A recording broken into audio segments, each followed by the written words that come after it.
I went to an early screening of Poor Things. It was quite something. Welcome to another movie review.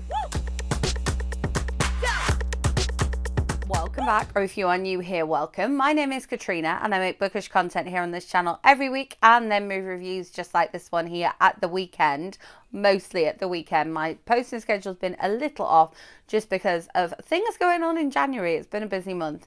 All of my movie reviews are spoiler free and I will leave a playlist of my recent reviews linked up above in case you are looking for something else to watch this weekend. This is one of those movies where I could not and still can't decide if I liked it or not. Do you ever have those movies where you're like, it was something, like I admire it for being something and not nothing, but I just can't decide if I actually liked it. I'm also really not sure what genre it is. So it's very arty. It starts out in complete black and white, and I did fall asleep slightly at one point, and I woke up and it was in colour. It took me a minute to sort of realise that it had previously been in black and white, so I had to, thankfully I was with Ollie and I said, did it change to colour or was it always in colour? Like, was it just me? But yes, it changes at some point to black and white. I literally only fell asleep for 2 seconds. You know how you sometimes fall asleep in this where it's just a nod off and then wake up. It's not saying I had a deep, dark nap. But yeah, it starts off in black and white, very arty, very you often look at things through a lens, so the like corners are all blurred, and I'm sure I should have like read up and watched things about the sort of directorial and film editing and cinematography choices that had been made as to why it begins in black and white and why it often has this lens around the camera. Now, I mean, I can pretty much gauge why it was in black and white because it begins and we meet Bella. And Bella at the very beginning, you know, doesn't have much of a life, but doesn't have much sort of ability to have a life. And again, I'll sort of leave it there so we're not doing spoilers. But her life is very much sort of black and white. This is the house, this is the routine, these are the people, these are the meals. Like, it's very two-dimensional. And then as the film goes on, you see the Bella that we see in the trailers for this film that made me kind of go, oh yeah, I like the look of this film, I like the idea of this film, I want to go and see this. It doesn't sort of show any of the black and white parts in the trailers. Sorry, a little bit of a I'm not ill, I've just, you know, talked too much this week. That's better. Okay, so yeah, so we've got that part and we've got the fact that it's, yeah, very sort of arty looking. And then the beginning of the film, you know, when the title card comes up, like before the title card comes up, the like age gauge card comes up, so it's like 18. And you know, it often has that little description. My favourite one of those is mild peril. I like the idea that there might be mild peril in a film. You know, sometimes you see a U and it's like, you know, say it's Madagascar or something, there's mild peril because, you know, they're on a boat and they don't know how they're going to get off. They are in mild peril. But this one says strong sex. And I was just like, I've never seen that description before. How do they define strong sex? So yes, this film, I would say, defines strong sex because there are a lot of sex scenes in this film, and there are a lot of like different kinds of scenes in this film. It's not just kind of heteronormative sex in this film, and a lot of the sex scenes there is some like strong sex going on. It's not like a man and a woman in a bed having a beautiful time. It's a lot of people having a lot of good times all over the place, and yeah, or people on their own having good times all over the place. And so, yeah, this film definitely comes with that strong sex label. But, you know, some films you see and it's like, oh, they've just kind of put a sex scene in here for like shock value, or they've just put a sex scene in here because they feel like the characters ought to, you know, go to bed now.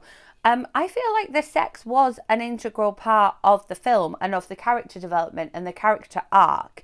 And so, while sometimes the, you know, abundance of sex or even strong sex is not necessary, I feel like this was an integral part of the film. So it's definitely a warning. It's not for the faint of hearted, but I think that the sort of the sex was done right, in a sense that, you know, it's in there and there's a lot of it, and at times it can be quite like, oh right, okay, this is happening now, but it makes sense for the character and the characters in the film.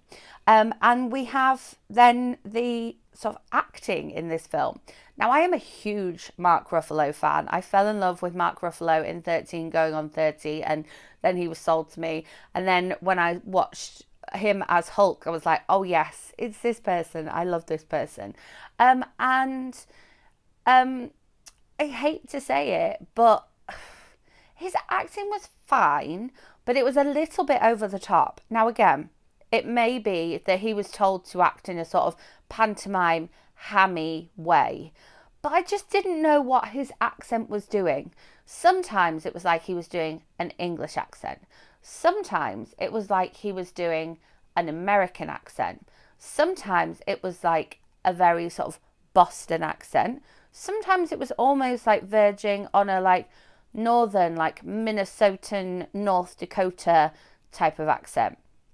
And then sometimes I was like, is it supposed to be a sort of British but traveller accent? Like almost verging into Irish? I don't know. And it just kept changing. And so when he was on the screen, sometimes I didn't always pay attention to what he was saying or like how he was acting, because I felt like I was just paying attention to his accent and not to like what was going on. His acting was very over the top, but again, not really judging, because that could have been the choice that was told to play it that way. And then we have Willem Dafoe, who just kind of always does a good job. Like, he plays these quite extreme characters on the whole, but again, played an extreme character in this one. Was very sort of, I thought at the beginning, oh, is this a bit of a retelling of Phantom of the Opera? Because he was a bit Phantom of the Opera style. But he is a classic, like, mad scientist who's absolutely brilliant in his field. And his field is sort of like surgery and biochemistry. And yeah, he just plays this wonderful mad scientist, and his character is just not fazed by anything under the sun. And then Emma Stone, who has to play into, like, really lean into the character arc of Bella Baxter in this film, and is just fabulous. You know, as I say, I saw it with Ollie. He's not normally an Emma Stone fan, unlike me. And he said, you know, not normally an Emma Stone fan, but she was really good in this. She really kind of committed to the role and played the role. And yeah, she was just stunning. I can't imagine somebody else in that role doing it justice, doing as good a job as she did. And so, yeah, I really enjoyed what she was doing. But yeah, did I like the film? I don't know.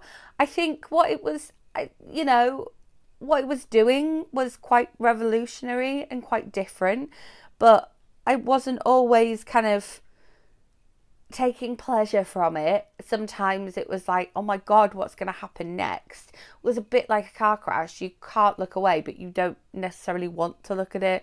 Like, I don't know. It's definitely the weirdest film I've seen. And I believe I said about another film that I saw about the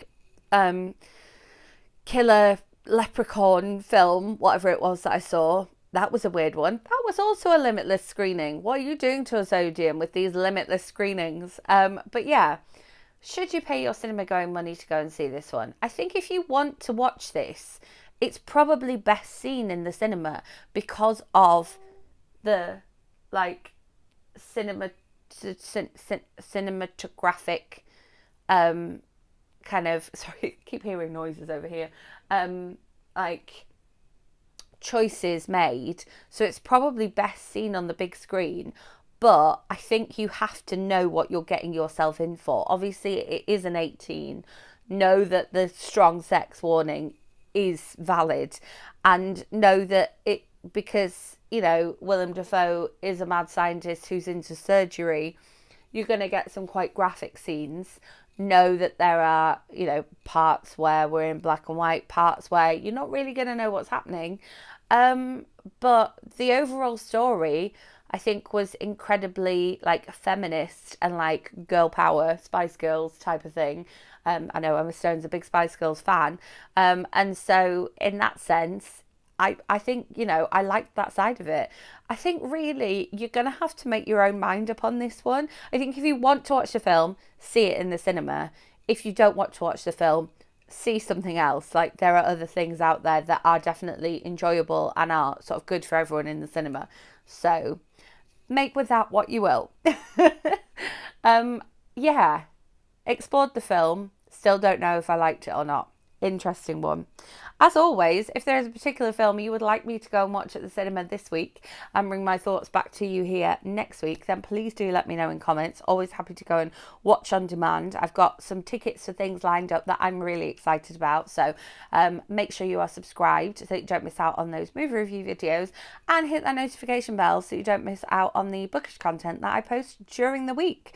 And with that being said, I will see you with my next video. Thanks for watching.